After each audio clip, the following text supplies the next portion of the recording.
And this video has been brought to you by racism. Racism is accepted wherever true Americans are. Perfect. Just want to put out this disclaimer for YouTube because they like to act funny on these type of videos. I'm a black man myself, and I don't need you to defend me at all to tell me what is offensive and what is not offensive. This is just used to showcase the fact that racism does exist in America, and it is something that is perpetuated, something that is continuous, and something that will be here for a very long time. Hear me clearly. America is not a racist country. Home, a special event will get underway this morning to remember Dr. Martin Luther King Jr.'s... What? I want to take a moment to apologize. We have heard from a viewer about a mistake I made in our 5 a.m. newscast this morning. Woman just seconds before this happened. Back here at home, a special event will get underway this morning to remember Dr. Martin Luther King Jr.'s life. Not only did you do that, they got your ass on camera. In our story about the tribute to Dr. King, I unfortunately mispronounced his name. Congratulations, you played yourself. Please know I have total respect for Dr. King, what he meant and continues to mean to our country. This was not intentional in any way, and I sincerely apologize. What you just said is one of the most insanely idiotic things I have ever heard. At no point in your rambling, incoherent response were you even close to anything that could be considered a rational thought. Everyone in this room is now dumber for having listened to it. Mike in the morning on ESPN Radio, talking football with you on this Martin Luther King Jr. holiday. So glad you've chosen to start your day. Tell me he didn't just say that. Look out at Martin Luther King Jr. Park. Yeah, I agree. White people. The next couple of days, temperature is going to stay well above normal after a couple of days well below normal. Here's a look at your extended forecast for tomorrow. Sunshine, 60 degrees, Martin Luther King Jr. Day. That's the same type of symbol. Again, I don't believe it's a symbol of racism. I don't believe it's a symbol of slavery. That's my personal view, but how they feel is their business. But it would be ludicrous for me to tell you how they feel. Hey, I get down the street, I see Martin Luther King. I shouldn't say that. Martin Luther King. We need to address, well, first of all, no, I don't think America is a racist country.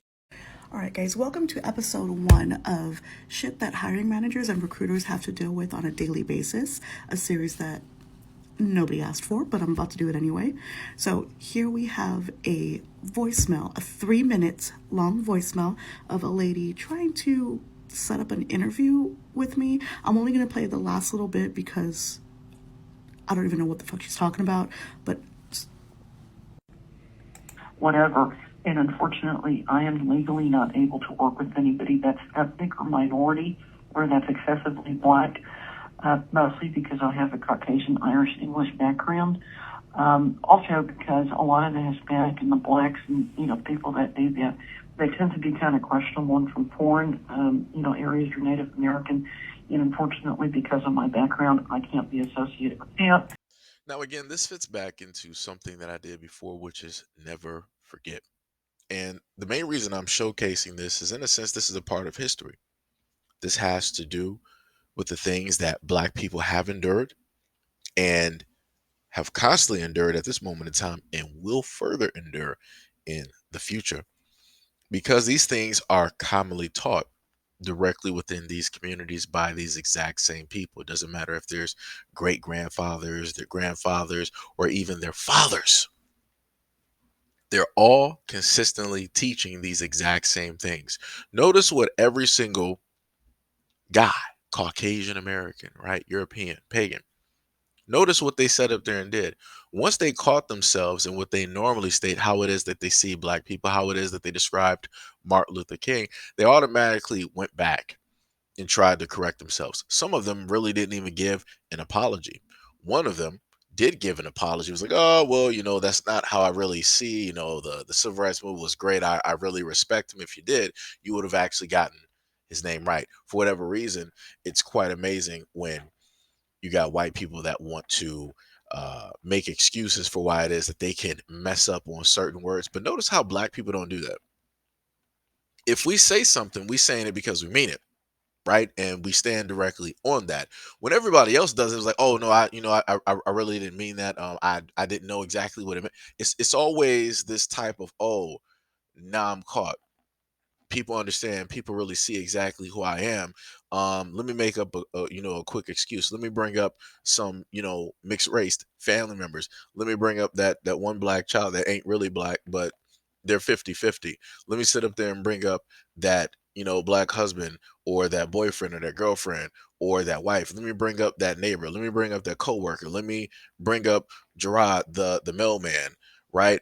Or Marvin, the UPS guy, or let me, bring up, Eric, the other guy, right? That's what they tend to do in order to try to cover the fact that they are caught in their naturalness, right? And note, these people are not under the influence. These people are not taking any type of prescriptions or anything like that. They said this with every fiber in their being. But once they realized that they were not at home, which is where they normally talk like this behind closed doors, then it's like, uh-oh, I'm about to lose some money. Let me straighten up real quick. Right? You heard the older one. He was like, he specifically said it, and then he chuckled because he knew exactly what he meant. He was like, you know what? I shouldn't have said that. Nah, you said exactly what it is that you stated. Note, he's old enough to have seen a lot of these individuals. He's old enough to have seen them, to been around during that time. So again, we know specifically and exactly where it stems from. The problem and the fact is that America does not want to be honest.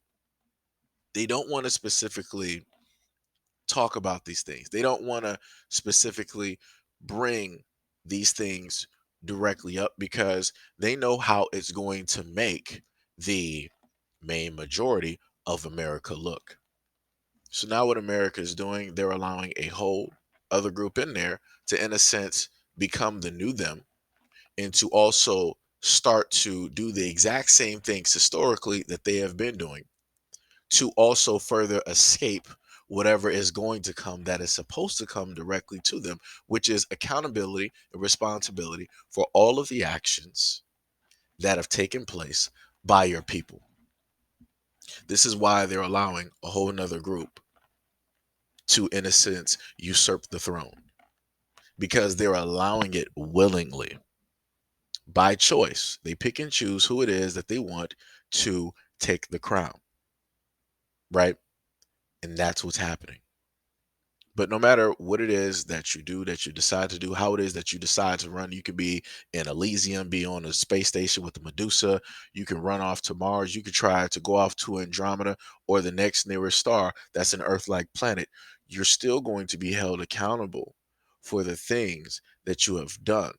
And because you've never been held accountable, all you're going to do is repeat the exact same things that you've always done, making things worse and worse and worse and worse and worse for yourselves. This is why when it comes down to every single sci-fi movie, they show you exactly what it is that they're going to do. They're going to attack first and ask questions later. It could be somebody coming to the planet to help revitalize, to help save, to help give some brand new type of information. You're going to sit up there and capture. You're going to tear apart. You're going to sit up there and study. You're going to say that they're a credible threat and that they came here to invade and all these other types of things. But realistically, you knew what it is that they were going to do. But out of fear of the fact that they were going to not just empower you, but empower everybody, you would rather sit up there and make them the brand new enemy and try to destroy them before they can happen to elevate everybody else because of your greed and because of your selfishness. And that's going to be one of the main reasons that you are going to face the things that you have coming.